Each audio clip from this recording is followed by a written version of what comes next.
The Church of South India Diocese of Medak Holy Trinity Church Bolarum సమర్పించే అనుదిన వాక్య ధ్యానాలకు స్వాగతం.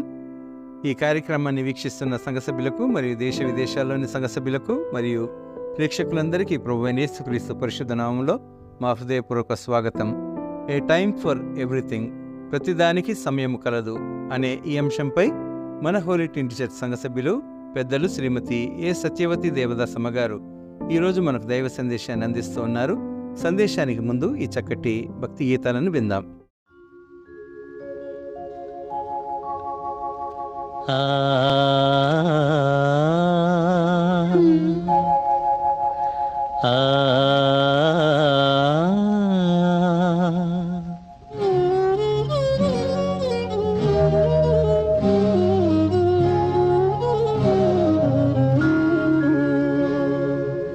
మనసా మనసా నీకిది తెలుసా, మానవ జీవిత వరసా, మానని జీవిత రభసా.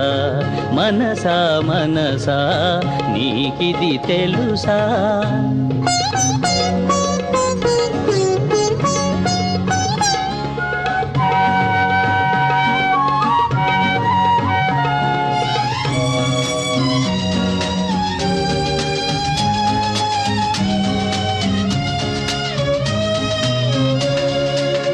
ప్రేమామయుడు యేసుని శుభకర నామమందు మోక్షము దొరుకును. ప్రేమామయుడు యేసుని శుభకర నామమందు మోక్షము దొరుకును. విశ్వసించి పరలోక ప్రేమను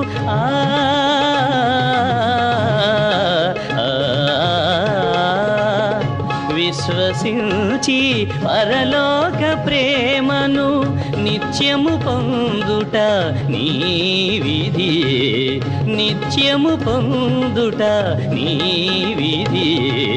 మనసా మనసా నీకిది తెలుసా.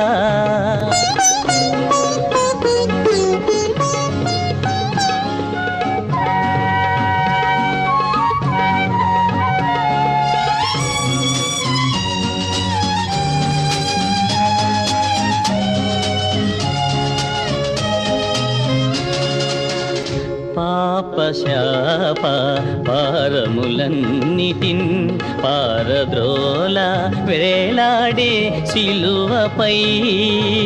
పాపశాప పారములన్నిటిన్ పారద్రోల వేలాడే సిలువపై. పుణ్య రక్త ధారలు కార్చిన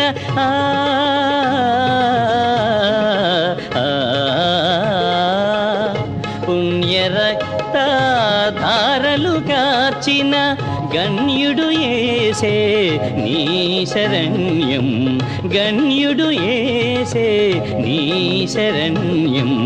మనసా మనసా నీకిది తెలుసా, మానవ జీవిత వరసా, మానని జీవిత రభసా. మనసా మనసా నీకిది తెలుసా.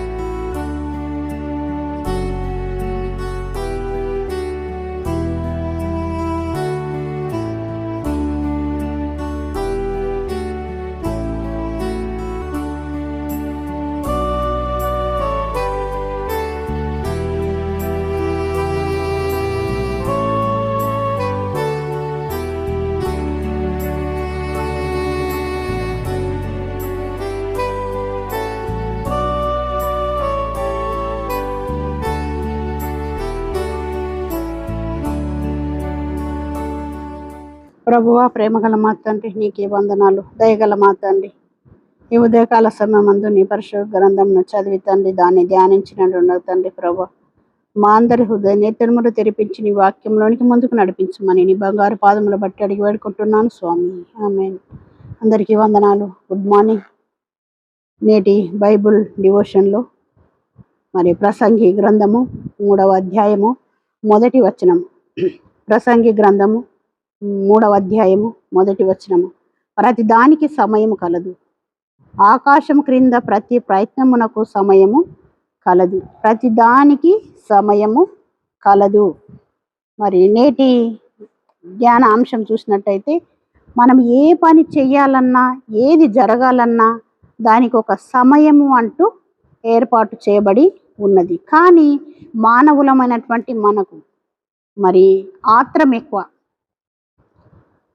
ఏ పనైనా క్షణంలో జరిగిపోవాలి, ఏది అనుకున్నా అది టైంకు తొందరగా కావాలన్నటువంటి ఆత్రము మనలో ఎక్కువగా ఉంటుంది. ప్రియ స్నేహితులారా, మరి సైన్స్ అండ్ టెక్నాలజీ అభివృద్ధి చెందినటువంటి ఈ దినాలలో, ఈ కాలంలో అన్ని పనులు క్షణాల్లో జరిగిపోతున్నవి.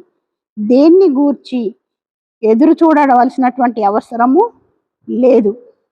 అంతకుముందు మరి ఇక 20 సంవత్సరాల క్రితం చూసినట్టయితే ఏ పని చేయాలన్నా మరి మానవుడు కష్టపడి కొంత సమయాన్ని వెచ్చించి దాన్ని సమృద్ధిగా ఆ పనిని చేసేటటువంటి వారు, దాన్ని పూర్తి స్థాయికి తీసుకొచ్చేటటువంటి వారు. కానీ నేటి దినాల్లో చూసినట్టయితే మరి సైన్స్ టెక్నాలజీ ఇది ఎక్కువగా అభివృద్ధి చెందుతున్నటువంటి దినాల్లో మనము ఉన్నాము. ఏది అయినా క్షణాల్లో. ఆనాటి కాలంలో మరి వేరే ఊరిలో ఉన్నటువంటి మనిషి కానీ, వేరే విదేశాలలో ఉన్నటువంటి మనిషితోని మనం మాట్లాడాలి అని అనుకుంటే ఉత్తరాలు రాసేటటువంటి వారు. అది 3 దినాలకు జవాబు, అంటే ఇక్కడ ఉన్నటువంటి జవాబు అక్కడ అందేటటువంటి విషయం. కానీ నేటి దినాల్లో చూసినట్టయితే ఫోన్లు వచ్చేసినాయి.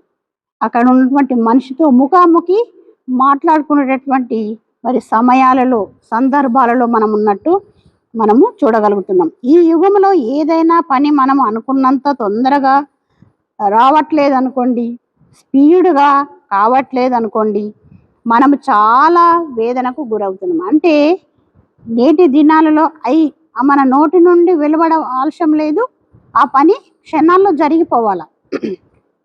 అది అట్లా జరిగితేనే మనకు తృప్తి, సంతోషం, ఆనందం అనేది మనలో చూడగలుగుతున్నాం. ఒకవేళ అది టైంకు జరగలేదనుకో, అప్పుడు మనలో ఒకలాంటి వేదన, ఒకలాంటి నిరాశ, ఒకలాంటి నిస్పృహలకు మరి ఒత్తిడికి లోనవుతున్నటువంటి వారంగా మనము ఉంటాము. మరి ప్రమోషన్ కానివ్వండి, వ్యాపారం కానివ్వండి, ఏదైనా నిర్మాణ విషయంలో ఏదైనా విషయం కానివ్వండి, సమయానికి జరగకపోతే విపరీతమైనటువంటి ఒత్తిడికి కానీ, వేదనకు కానీ మనము లోనవుతున్నటువంటి వారంగా ఉంటాం. ఆ అపజయాలు కలుగుతున్నప్పటికీ మనం అదే టెన్షన్కి లోనవుతూ, ఎందుకంటే మన అందరి జీవితాలలో అన్ని పనులు కూడా క్షణాల్లో జరిగిపోవాలి. ఏ ఒక్కరం కూడా పోనీలే ఈ సమయం కాకపోతే ఇంకో కొంచెం సమయంకైనా అవుతుంది అన్నట్టు మనము నెమ్మదితో ఉంటే అది చాలా మంచిది, ఎలాంటి టెన్షన్కు గురి కాము. కానీ ఆ విధంగా కాకుండా ఇప్పుడు అన్న వెంటనే మనము మన నోటి నుండి వచ్చిన మాట వెంటనే అది క్షణంలో జరిగిపోవాలి. అది ఒకవేళ జరగలేదనుకో మనం ఎంతో ఆవేదనకు గురవుతూ ఉంటాం, ఎంతో టెన్షన్కు లోనవుతుంటాం. ఆ విధంగా కాకుండానట ఆ ధోరణిలోనే జీవించేటటువంటి వారంగా ఉన్నాం. అంటే అదే టెన్షన్లో జీవించేటటువంటి వారం. అయ్యో ఇది ఎందుకు కాకపోయా, నేను చేసిన ప్రయత్నం అంతా వ్యర్థమైపోతుంది కదా, నేను చేసే పని అంతా వేస్ట్ అయిపోతుంది కదా అనేటటువంటి ఆ ధోరణిలోనే మనము ఉన్నట్టు మనము చూడగలుగుతున్నాం. అలా జరగకపోతే మనము తట్టుకోలేకపోతున్నాము.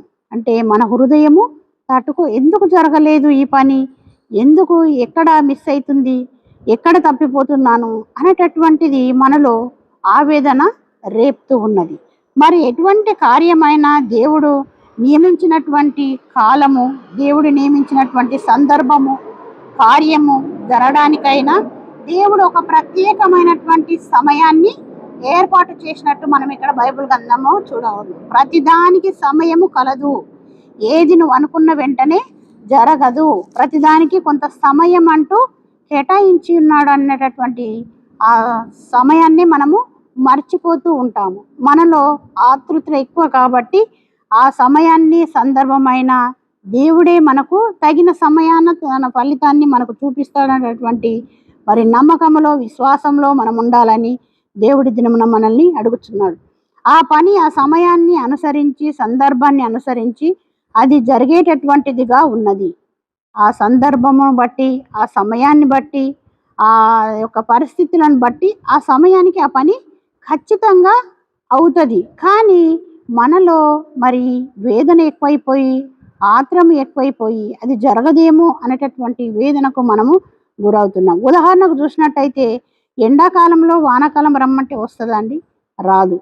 ఆ ఎండాకాలం ఎన్ని రోజులు? 4 నెలలు. ఆ 4 నెలలు గడిచిపోయిన తర్వాతనే వర్షాకాలం అనేది అంటే అప్పటిదాకా వర్షాకాలం వచ్చేదాకా మనము వెయిట్ చేస్తూ ఉండాలి. అది క్షణంలో రమ్మంటే ఈ 2 నెలలు అయిపోగానే రమ్మంటే వచ్చేటటువంటిది కాదు. వానాకాలం వచ్చిన తర్వాత ఎండాకాలం పోయిన తర్వాతనే వానాకాలం వస్తుంది. దానికి కొంత సమయము పెట్టి ఉంది. అంటే ఒక పరిమితి. ఈ 4 నెలలు ఎండాకాలము, 4 నెలలు వర్షాకాలము, 4 నెలలు చలికాలం అంటూ దేవుడు కొన్ని నిర్ణయాలను పెట్టినట్టు మనం అక్కడ చూడగలుగుతున్నాం.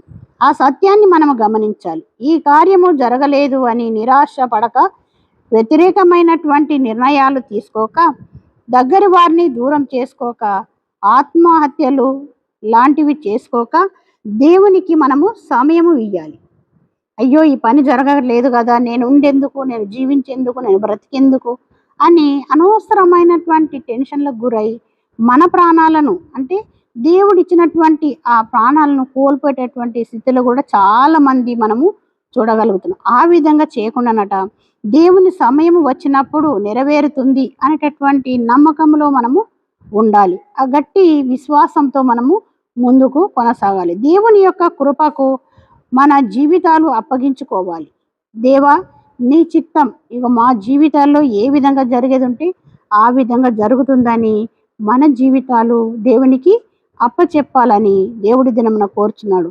ఎంత డబ్బు ఉన్నా, ఎంత పరపతి ఉన్నా, ఎన్ని వనరులు ఉన్నా మనం ఏమీ చెయ్యలేము.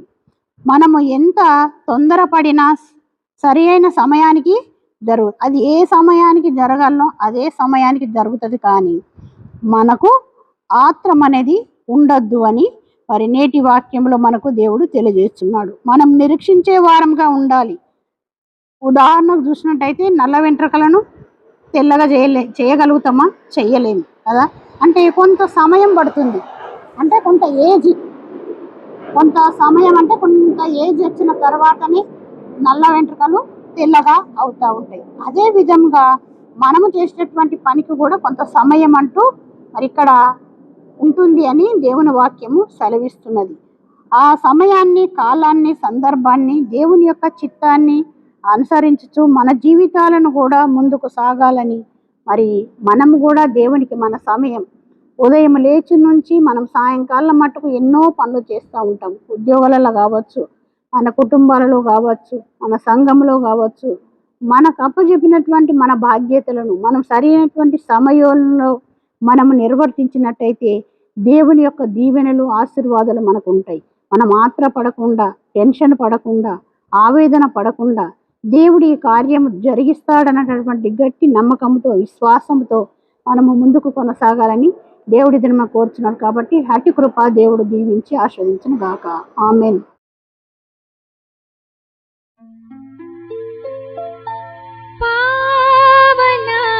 పావనాత్మదేవా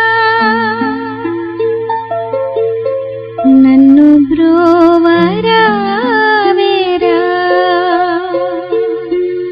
నీవే నాకు మార్గమెందో కావుమయ్య యేసయ్యా.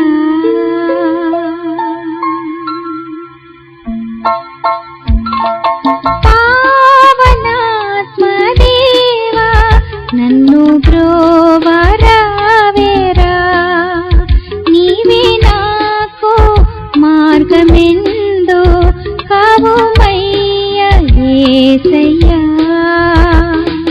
పావనాత్మదేవా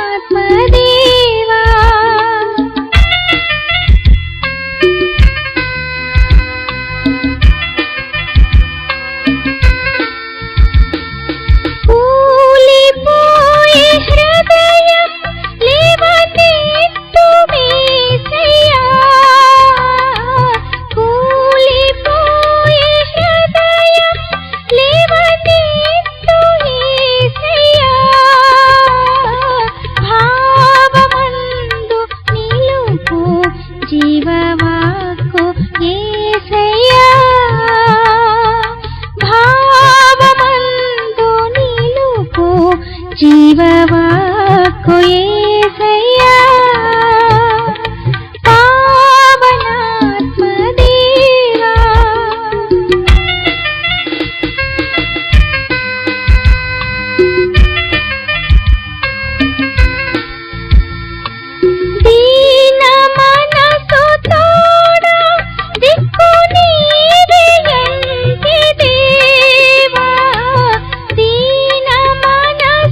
దరికి చేర్చు. మానకుండ నీవు నన్ను మహిమ దరికి చేర్చు. పావనాత్మదేవా నన్ను బ్రోవరావేరా. నీవే నాకు మార్గమెందో కావుమయ్య యేసయ్యా.